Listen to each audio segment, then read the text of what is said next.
The family made me eat their leftovers for 8 years, so I started serving them food from the garbage at Thanksgiving dinner. It wasn't always like this. When I was younger, I never questioned it. Everyone's family was like mine, but as I got older, I realized how wrong it was. My brother Jake always got a fresh burger off the grill, my sister Ariane got one too. But me, I got the cold half-eaten burger from the day before, the one Jake left on the plate.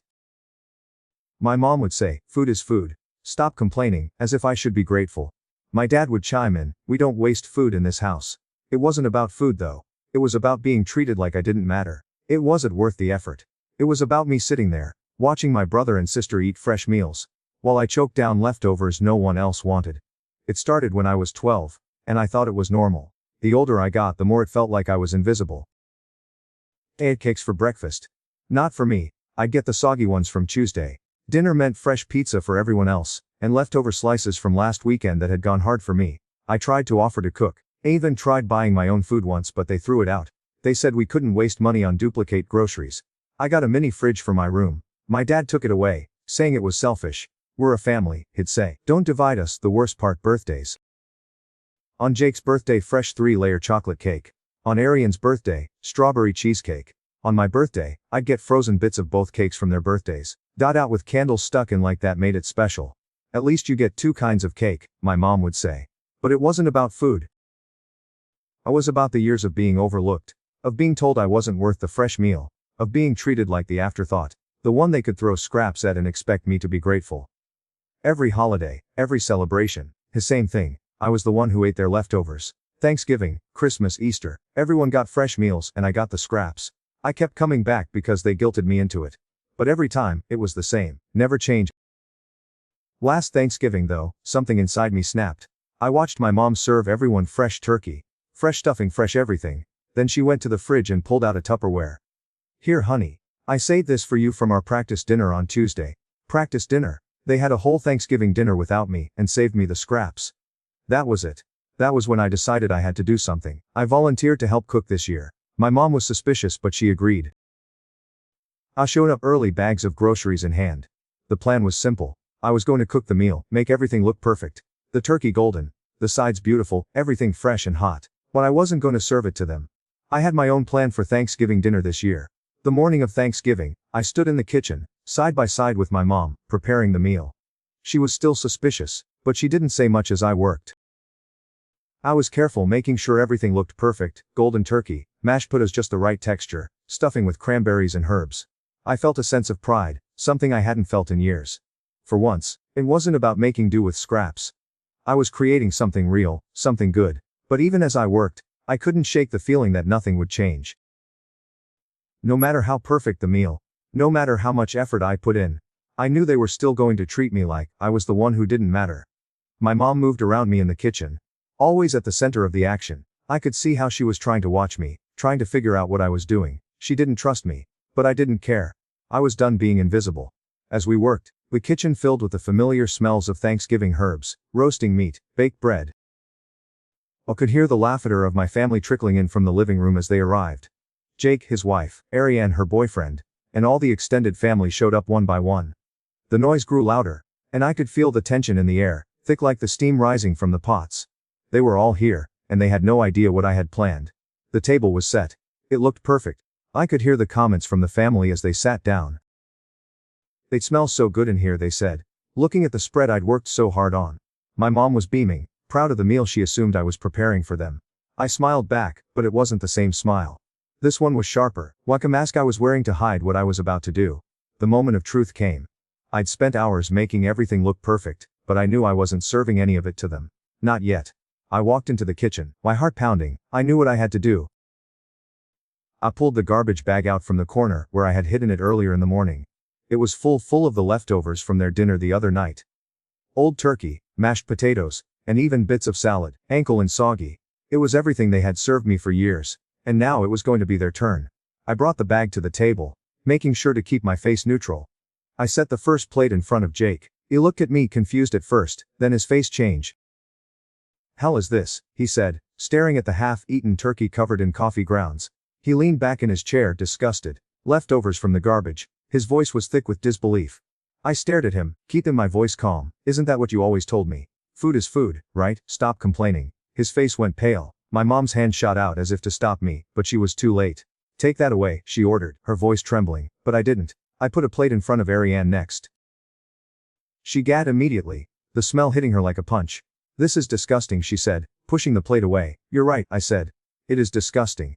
Eating garbage while everyone else gets fresh food. But hey, at least you're eating with family, right?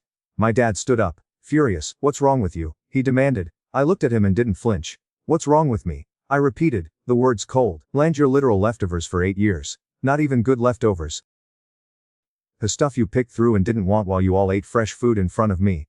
Every meal every day. Jake's wife looked at me, still confused. But this is garbage, she said. I laughed bitterly. So is making your 12-year-old eat your cold half-eaten burger while you got a fresh one. So was serving me frozen birthday cake from 2 months ago. So was having a practice Thanksgiving without me and saving me the scraps. The room fell silent. Everyone is staring at me, but no one said anything. My mom tried to defend herself. We were teaching you not to waste food, she said, her voice trembling, but there was no conviction behind it. Everyone else wasted food constantly. I shot back. You just threw it away after picking out what you wanted. The only difference was you made me eat it instead of tossing it. The tension in the room was palpable. My aunts and uncles, who had seen this happen dozens of times, didn't say anything. I just sat there silent. This was it. The moment I had waited for. For years I had tried to make them understand, tried to make them see me as more than a garbage disposal. Now they saw it. I couldn't ignore it anymore. But the most surprising thing was that none of them tried to defend what they had done. They were mad not because they had hurt me, but because I had exposed them. They were mad because they couldn't hide behind their excuses anymore. The tension was thick in the room, but I wasn't done. Not by a long shot. They hadn't seen the worst of it yet. I stepped back into the kitchen, my heart pounding in my chest. The garbage plate sat on the table, looking even more disgusting in comparison to the fresh meal I had spent hours preparing. I could see my mom's face as she sat there, pale, eyes wide, realizing what I was doing. But I didn't care. She had no right to stop me now. No right to act like this was all a joke. This weren't a joke. This wasn't funny. This was the consequence of years of emotional neglect and abuse. Years of being treated like I didn't matter. I went back to the counter and pulled out the turkey I'd cooked earlier that morning. It was perfect, golden brown, steam still rising from it. I had kept it warm just for this moment. As I carried it to the table, I felt their eyes on me. They watched, waiting for me to serve them, but I didn't. I set the platter down in the center of the table, between the garbage plates. The difference was stark. The turkey glistened under the light, perfect and inviting. The garbage was dark and rotting, covered in coffee grounds, ash, and soggy vegetables. I could hear them whispering behind me, their voices low, confused, and angry. My mom's face was flushed now, her hands shaking. She opened her mouth to speak, but no words came out. I didn't give her a chance. I went back to the kitchen for the stuffing, then the mashed potatoes. Everything was perfect, no eggshells in the stuffing, no ash in the potatoes. I laid them down on the table one by one, placing them carefully next to the garbage. It was like the contrast between the two meals was screaming at them. A silent accusation they couldn't ignore anymore. When I set the rolls on the table, my aunts and uncles sat frozen. Nobody said anything. The silence hung over us, heavier than the meal itself. It had seen it. They had known, deep down, what had been happening. But none of them had ever stepped in to say something. None of them had ever called it out. They had all just sat there, eating the good food, while I choked down the leftovers. And now, it was out in the open. The ugly truth. My mom finally stood up, her voice breaking as she tried to regain control. This isn't funny, she said, her hands wringing together. She stepped forward, but I didn't move. Take this away now. What's wrong, Ground? What's wrong, Mom? Aren't you the one who always said food is food? I looked her in the eyes. Isn't that what you taught me? To be grateful for whatever I got, no matter how bad it was. She opened her mouth to argue, but the words didn't come. She just stood there, shaking her head as if trying to deny what was right in front of her. It was as if she couldn't accept that the truth was finally laid bare. I wasn't the one in the wrong, they were. Jet, who had been quiet until now, spoke up. This is cruel, she said softly. Her voice trembled with confusion. You can't just do this to them. But I wasn't doing this to them. I was doing this to make them see. To make them feel even a fraction of the pain I had felt for all those years. I stared at Jake, his face flushed with embarrassment.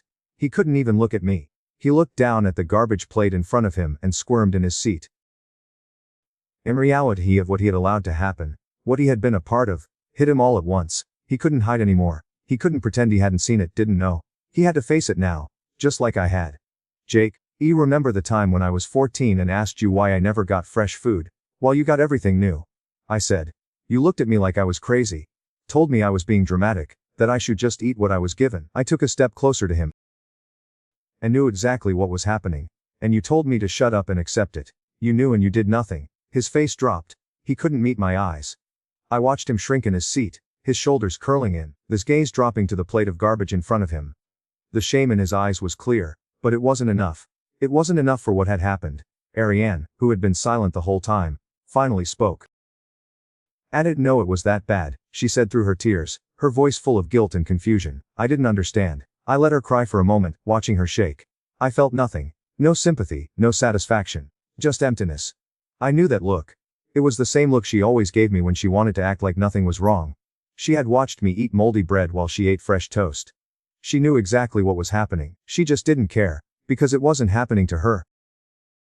It was easier to pretend it wasn't happening than to confront it. Easier to stay quiet, to let me suffer, because she got everything she wanted. You knew exactly what was happening, Ariane. I said, my voice cold.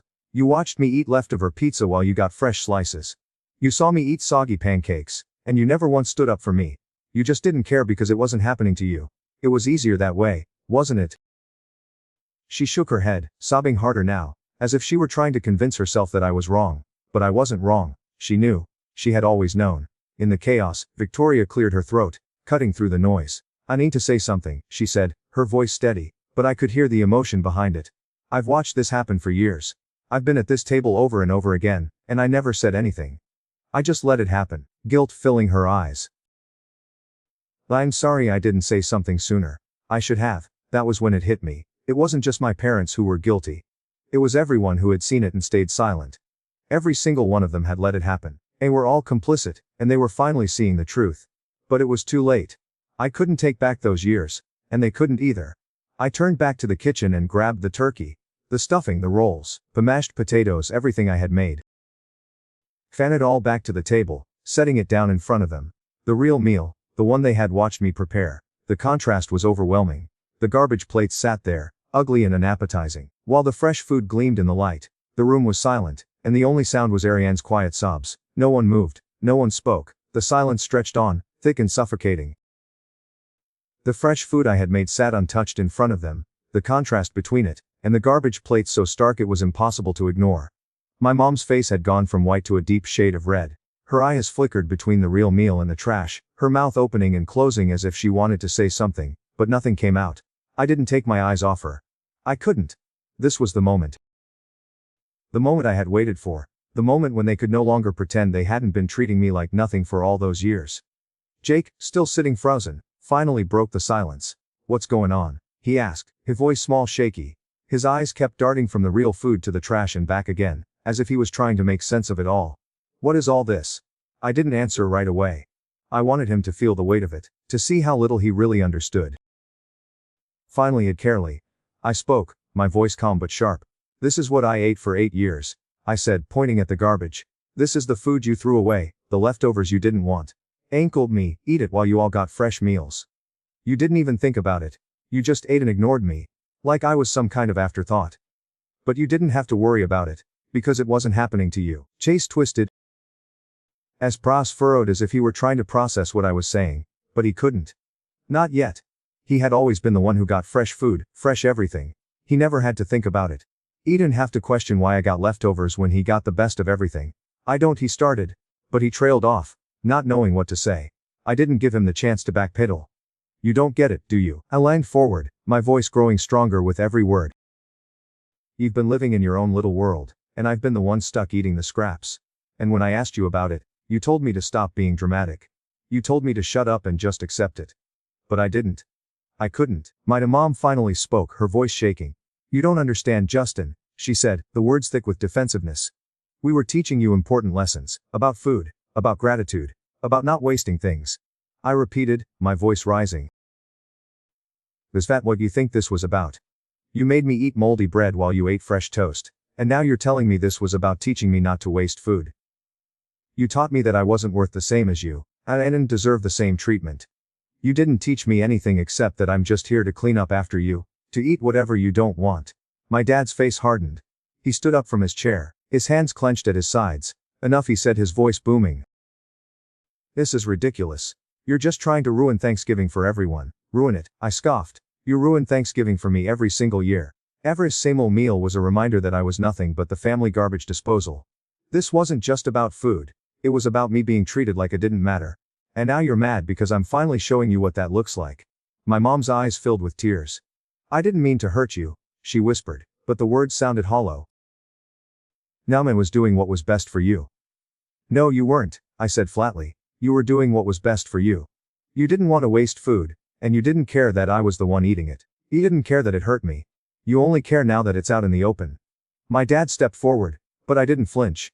We were trying to teach you to be more appreciative, he said, but his voice lacked conviction. It was like he was trying to convince himself as much as me. To make you understand that food is a privilege. Privilege. I laughed bitterly. I ate leftovers while you all ate fresh meals. I ate what you didn't want, and you called that a lesson. You called that appreciation. Jake's wife, Woodman, sitting quietly, finally spoke up. I don't understand, she said, her voice soft but full of concern. How could you let this go on for so long? I looked at her, my gaze hard. How could I let it go on? How could I stand up to it? How could I speak up when everyone else was eating and pretending nothing was wrong? I wasn't allowed to question it. I wasn't allowed to say anything. Because every time I tried, I was told to be grateful, to stop complaining. I had to keep quiet while I ate their scraps. There was no excuse, not anymore. I had seen it, and now they had to see it too. Ariane's sobs grew louder, but I didn't care. I couldn't care. She was crying for herself, for how hard it was to face the truth. I wasn't crying anymore.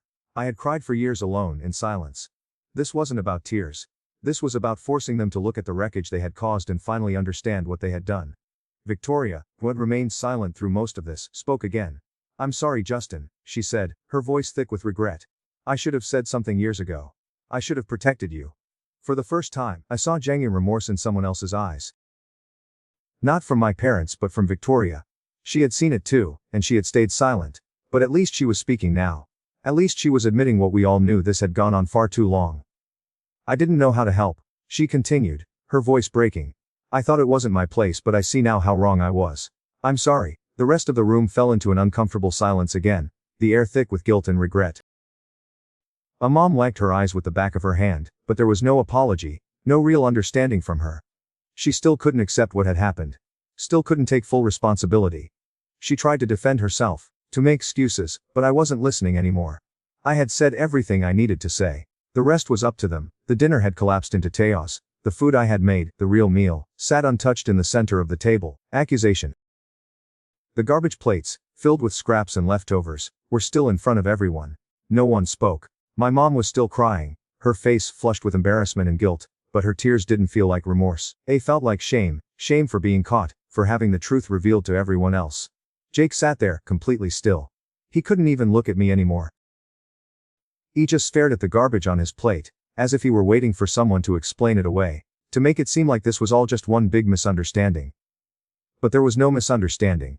There was no excuse. Watching my family crumble, and I felt nothing. Not satisfaction, not anger, just emptiness. A hollow feeling where all the years of pent-up resentment had once been. Anne exposed them, and now they were forced to see what they had done, but it wasn't going to change anything. Not really. They were still trying to justify it, still trying to make me the problem instead of facing the ugly truth of their own actions. Ariane, still crying, looked up at me, her face contorted in confusion and guilt. I didn't know it was this bad. She sobbed, her words broken. I didn't know you felt this way. I didn't respond, I couldn't. The truth was, she did know. She had seen it all, year after year. She just never cared enough to question it, to stand up for me, to ask why I was always treated differently. And wasn't until the garbage plates were put in front of her that she started to realize the weight of it, but I wasn't going to offer her the comfort she wanted now. Victoria, who had been sitting quietly in the corner, finally spoke. I watched this happen, she said, her voice thick with guilt. I watched you get treated like this, and I never said anything. I should have. She paused, swallowing hard. I should have spoken up years ago. I looked at her then, really looked at her. For the first time, I saw my regret in her eyes. And I knew she wasn't just saying it to ease her own conscience. She had seen what was happening, and she hadn't said a word. But she was speaking now. She was finally admitting what I had known all along, that my family, all of them, had seen what was happening and chose to do nothing. It's not your fault, I said quietly. You didn't have to fix it. You didn't have to stay silent either. You could have said something. I know, she said softly. I'm sorry, the words felt hollow, but at least they were real. At least someone was taking responsibility. I didn't need their apologies anymore, though. I didn't need their guilt. What I needed was for them to understand the damage they had done. To understand that apologies couldn't fix 8 years of hurt. The rest of the evening was a blur. People left slowly, one by one. Ariane's boyfriend walked out first, his chair scraping harshly against the floor. He had been quiet the whole time, sitting on the edge, unsure of where he fit in all this. But when he left, it was clear he wasn't coming back. And Ariane begged him to stay, but he was already gone, his voice flat as he told her, he couldn't be with someone from a family that had treated me this way. I didn't feel anything as I watched him walk out the door, no satisfaction, no relief. Just a quiet sense of finality. He didn't understand it yet, but maybe one day he would. Ariane broke down completely then, her sobs racking her body as she collapsed into her chair. I watched her for a moment, but the emptiness inside me only grew. Tried to go to her, but Ariane pushed her away. The whole room felt smaller, quieter, as the family scattered. My parents didn't chase after them, they didn't ask for anyone to stay, they just sat there, defeated. It wasn't until my aunts and uncles started making excuses that I finally snapped. Don't pretend like you didn't see it, I said, cutting across the murmurs. You all knew. You all watched me eat this garbage and did nothing. Don't act like you're innocent in all of this. Nobody responded. They just sat there, staring at the table, too ashamed to even meet my eyes. It was too much. They couldn't face it and they couldn't hide from it anymore. The silence in the room felt heavier than anything I'd ever experienced. My parents didn't say anything else. Neither did Jake. It was like the entire family was waiting for something, some kind of resolution that wasn't coming. I stood up from the table, my chair scraping loudly across the floor. Everyone looked at me. I didn't speak, didn't say anything else. I just turned and walked away. There was no need for more words. Nothing I could say would change what had already been said. When I went to the kitchen to grab the food I had made, lentil, the mashed potatoes, the stuffing, the rolls, I felt a strange sense of calm settle over me. I wasn't angry anymore. I wasn't hurt, I was just done. I started packing the food into containers, sealing it up one by. My hands moved mechanically, almost as if I were on autopilot. My parents watched me silently from the doorway, but neither of them moved to help. They didn't offer to take the food, didn't try to stop me. They just watched. Helpless. Nathan was waiting outside by the car. He didn't ask how it went. He didn't need to. He just took the containers from me without saying a word, and we loaded them into the trunk together. The weight of the situation felt different outside the house, like I was leaving something behind. Something that had held me captive for too long. As we made the final trip back into the house, I looked at my parents, family in the doorway, arms crossed, hands in their pockets. They didn't say anything. Neither of them reached out. They just watched me leave. And for the first time, I realized I didn't need them to come after me. I didn't need their approval anymore. I didn't need any of it. And locked the door behind me, got into my car, and pulled out of the driveway. Nathan followed me, his car just behind mine. And I felt something in me shift. It was like the weight of the years I'd spent carrying the pain. The frustration, the feeling of being invisible, had finally been lifted. This was the end of that chapter. And even though I didn't know what came next, I knew one thing for sure: I wasn't going back. The next few days were a blur. I didn't hear from my parents right away. The texts, the emails, they all piled up. But I couldn't bring myself to check them. Part of me felt guilty, but another part of me, the part that had been silenced for so long, knew that I had to keep the boundaries. I had to stay firm. Nathan and I spent the weekend just being together. We didn't talk about my family much. I didn't have to. He knew. He saw everything. But he didn't push me to talk. He let me breathe. We cooked meals together, something I hadn't done in years without feeling like I was trying to make up for someone else's failures. We laughed about nothing important. He'd tell me silly stories from his work, and I'd laugh. Ellen, something like normal for the first time in ages. It felt like a brief escape. Like I could exist without my past constantly chasing me, but it wasn't over yet. I knew that. The family wasn't done with me. They never were. The phone buzzed on the nightstand one evening. Late, and I almost didn't check it. But something in me still reached for it, half hoping it was Nathan with something funny to say. But it wasn't. It was Jake. His message was simple: can we meet for coffee? I promise to respect whatever boundaries you set. Just want to talk if you're willing. I stared at the screen for a long time. Part of me wanted to ignore it, to tell him that I didn't need to listen to any more apologies. Another part of me, a part that I hadn't listened to in so long, was curious. It wasn't about forgiving him or even giving him the chance to explain. It was about hearing him say it. Say things I knew he had to say, the things he had never said before. So I replied, we can meet, public place. I'll bring Nathan if I want. He agreed quickly. and we set it up for the next Saturday morning. I had no idea what to expect. Samly came, and the coffee shop was busy, filled with the quiet murmur of other patrons. I saw Jake sitting in a corner, his messy hair and tired eyes making him look different. He wasn't the confident older brother I'd known for years. He looked small, uncomfortable. He stood when he saw me, but he didn't try to hug me or even get close. There was no rush to make it seem like everything was fine. We sat down across from each other. The usual small talk didn't come. There were no pleasantries, no how's work, or how's the weather. He just stared at me, waiting for me to speak. Finally, he took a breath.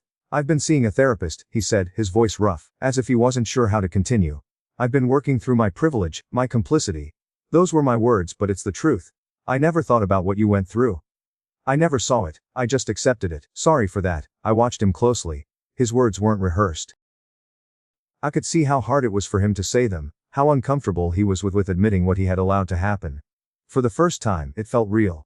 It felt like he was finally understanding. He continued, his voice quieter now. I should have known better. I should have stepped up. I should have defended you. I didn't. And I'm sorry. I can't undo the past, but I want to do better moving forward. I didn't say anything at first. The silence between us was heavy, thick with all the years that had passed. But I wasn't angry anymore. I wasn't expecting him to fix everything with a few words. I was just tired. Tired of holding on to all the pain. Tired and expecting them to somehow make it right. I don't know what to say, I finally said. I appreciate you saying that. I do. But you can't undo what's been done. You can't take back the years of feeling like I didn't matter, like I was invisible. I know, he said, looking down at his hands. I know. We sat there for a while, both of us quiet. It wasn't an apology that would fix anything. It wasn't some magic moment where everything would suddenly be okay. It was something. It was a step. Maybe that was enough. He took a deep breath and added, I've been talking to my wife about it. She's been upset. She wants to try counseling with me. I don't deserve that, but she's willing to try. I need you to know that I'm serious. I'm working on myself. And I'm really sorry. I looked at him for a long moment, feeling a pang of something, maybe hope, maybe just relief that at least one person in this family was trying to do the work. Oh, if I'm ready for that yet, I said quietly, but I'll think about it. Jake nodded, his face full of regret, but not in a way that felt forced or insincere. I understand, he said. Len just wanted you to know that I'm trying. It talked for a little while longer, but the conversation felt different. There were no more excuses, no more pretending. We were both in a place where things had been broken beyond repair, but maybe, just maybe, in to start to rebuild something slowly, carefully. When we finished our coffee, I stood up, ready to leave. Jake didn't try to make any promises. He just said, thank you for listening. I don't expect anything from you, but I hope we can get to a better place someday. I didn't answer right away. I just nodded, and as I turned to leave, I felt something shift inside me. It wasn't forgiveness, not yet. But it was a step, and for the first time in a long time, I realized I wasn't carrying all of this alone anymore. Maybe that was enough for now. Nathan was waiting for me outside, and when he saw me, he didn't ask what happened. He just reached for my hand and squeezed it. We didn't need to talk about it.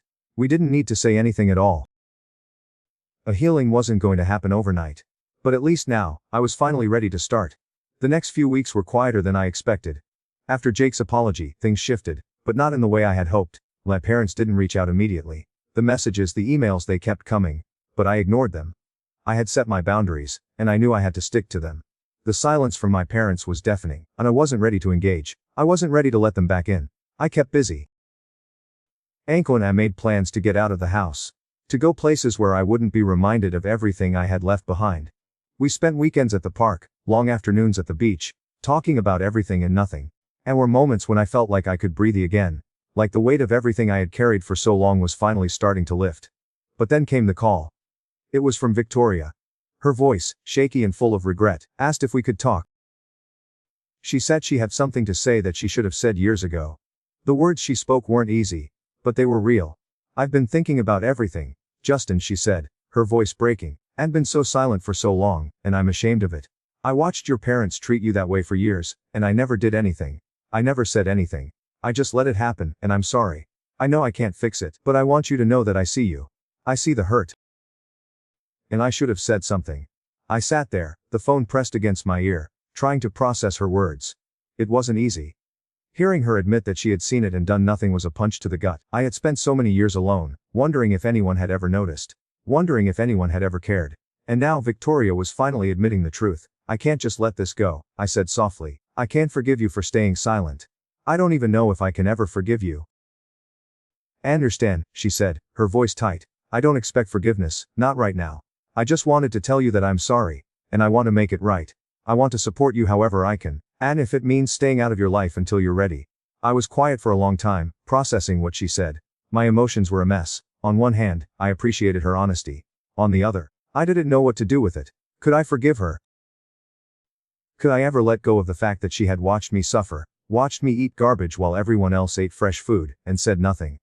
I didn't know, but there was something about the way she spoke, how she wasn't making excuses, how she wasn't trying to justify her actions, that made me think maybe there was a possibility for healing.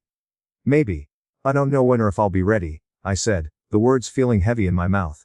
But I'll think about it. I'll think about what you said. Didn't push. She didn't beg. She just said she was there, whenever I was ready to talk, and with that, the conversation ended. It wasn't a resolution. It wasn't closure, but it was a step. The days passed, and the messages from my parents kept coming. They weren't aggressive, but they were persistent. Each email was more desperate than the last, asking for a chance to talk, to meet, to apologize.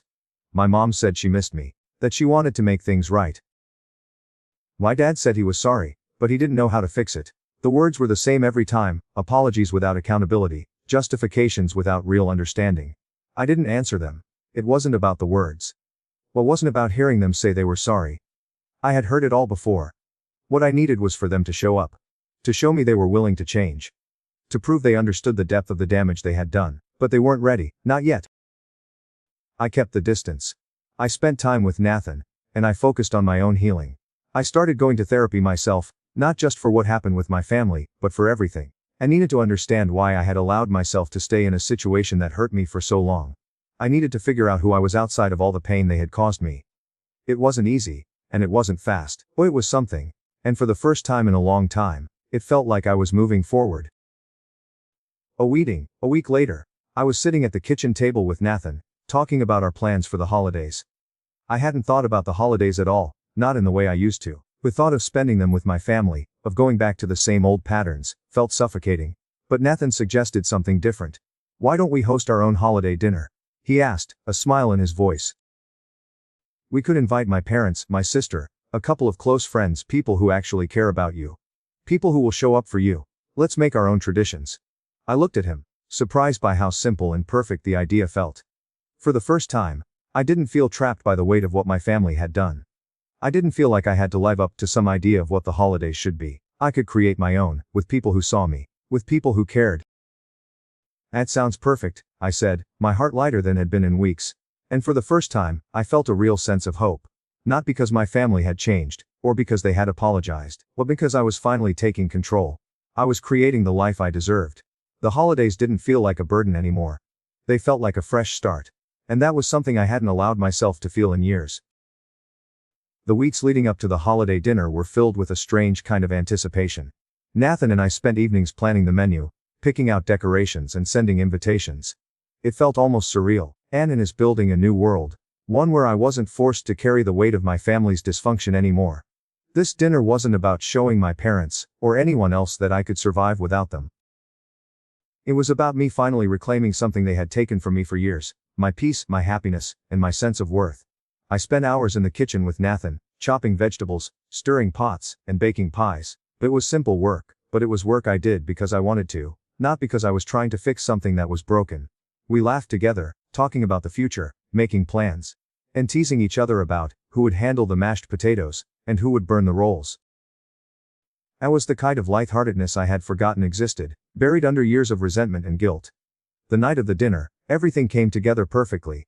The table was set, candles flickering in the soft glow, and the room smelled like comfort, freshly roasted turkey, warm bread, mashed potatoes, and pumpkin pie. Nathan's parents were the first to arrive, and they greeted me with hugs, real hugs, not the kind that felt like obligations, but the kind that felt like love.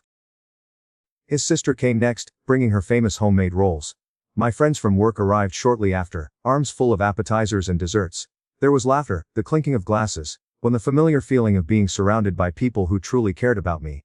When Jake and his wife walked in, I felt my heart race. They were nervous, I could tell. Jake avoided my gaze, his face slightly flushed, but he didn't shy away from the table. He sat down quietly, and his wife did too. No awkwardness, no forced conversation.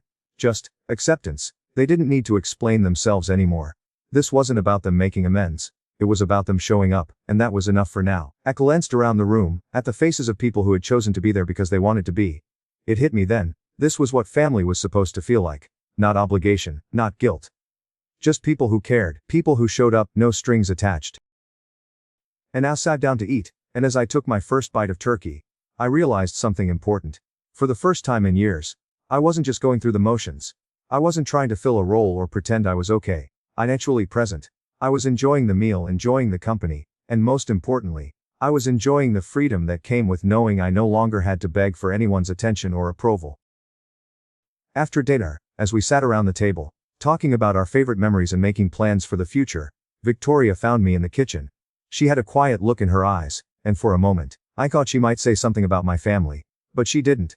She just hugged me tightly and whispered, "I'm so proud of you." Her words were simple, but they meant everything. For years, I'd waited for someone in my family to acknowledge the pain I had gone through, but it had never come. Now I was hearing it from someone who wasn't bound by the same guilt and silence. Victoria had done the hard work, the work of breaking free from the role of silent observer. And it was the most freeing thing I could have asked for. The rest of the evening passed in a blur of warmth and laughter. We played games, talked late into the night, and by the time the last guest left, the house felt different. Felt like mine, like a space I had created for myself, not one that had been defined by my family's neglect. The next morning, as Nathan and I cleaned up the remnants of the meal, he turned to me and said, "You did it. You created something beautiful." His voice was full of pride, and I felt my chest swell with a quiet sense of accomplishment. "It wasn't just me," I said. "It was all of us. This is what I've been waiting for people who care. For people who actually show up. This is what family should feel like." He smiled and kissed me on the cheek, and in that moment, I realized something else. I didn't need my family's approval anymore. I didn't need their apology to move forward. I had already started rebuilding my life. The past still lingered, but it no longer had the power to define me. That night, as I lay in bed with Nathan, I felt a quiet peace settle over me. I had made it through the hardest part. The hardest part wasn't confronting my family. It wasn't even walking away from them. The hardest part had been forgiving myself for staying as long as I did, for accepting their behavior as normal when it wasn't. But I had forgiven myself, and for the first time in a long time, I felt like I was exactly where I was supposed to be. The following months weren't easy. The emails from my parents didn't stop completely, and sometimes I found myself tempted to respond. But each time I thought about it, I reminded myself of the work I had done to get here, the life I had built with Nathan, and the people who actually showed up for me. I was in control now. And as much as I might have once yearned for their love and approval, I knew that love wasn't something I had to earn. It was something I had to give to myself. By the time the next holiday season came around, I had built new traditions. They weren't perfect, but they were mine. And they were filled with people who made me feel valued. People who understood that love wasn't about what you got on the table, it was about what you gave. And I had finally learned to give that to myself. I had learned to let go of the past, and for the first time in years, I felt free.